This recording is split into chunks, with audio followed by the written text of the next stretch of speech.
문재인 대통령이 오늘 저녁 베트남 다낭에서 시진핑 중국 국가주석과 두 번째 정상회담을 갖습니다. 지난해 사드 배치 발표 이후 1년 4개월 동안 경색돼 온 한중 관계 복원의 출발점이 될 것으로 기대됩니다.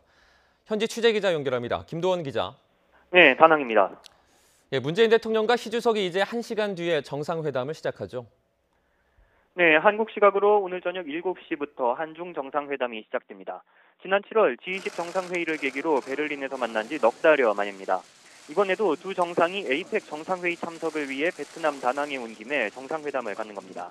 이번 회담은 시진핑 주석이 지난달 집권 2기를 연 이후 갖는 한중 정상의 첫 만남이라는 의미도 있습니다.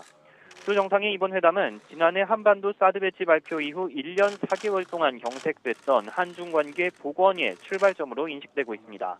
지난주 양국 외교부는 사드 관련 입장차를 그대로 인정하고 한중 관계 개선을 위한 확고한 의지를 표명하는 합의문을 발표했습니다.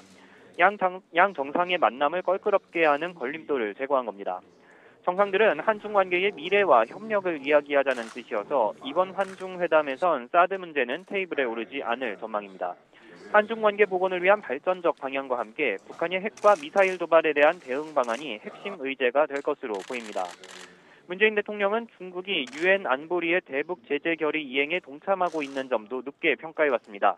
문 대통령의 연내 중국 방문과 시진핑 주석의 내년 평창 동계올림픽 참석이 성사될지도 관심이 모아지고 있습니다.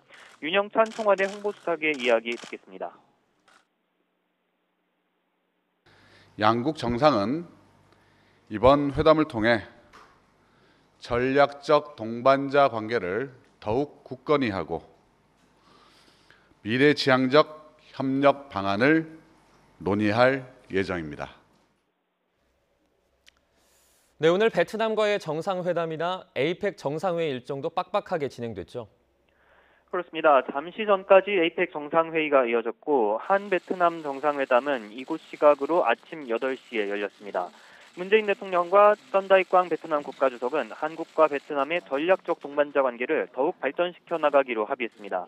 문 대통령은 회담에서 수교 25년 동안 양국 교역 규모가 비약적으로 확대됐다며 오는 2020년 교역 목표 1,000억 달러 달성을 위해 노력하자고 말했습니다. 썬다이꽝 주석은 한국이 베트남의 외교 정책에서 가장 우선순위에 있다고 강조했습니다. 북한 핵 문제와 관련해서도 한반도의 비핵화를 지지하고 유엔 안보리의 대북 제재 결의를 충실하게 이행해 나가겠다고 밝혔습니다.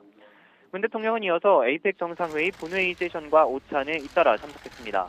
각국 정상들 앞에서 우리 정부의 사람 중심 경제를 소개하고 여성과 청년 고용 확대, 혁신 생태계 구축, 공정한 경제 등 3가지 정책 목표에 집중하고 있다고 밝혔습니다. 또 이런 정책이 혁신과 포용성, 지속 가능한 고용을 주제로 한 에이펙의 논의에 시사점을 제공할 수 있다고 강조했습니다. 지금까지 베트남 다낭에서 YTN 김도원입니다.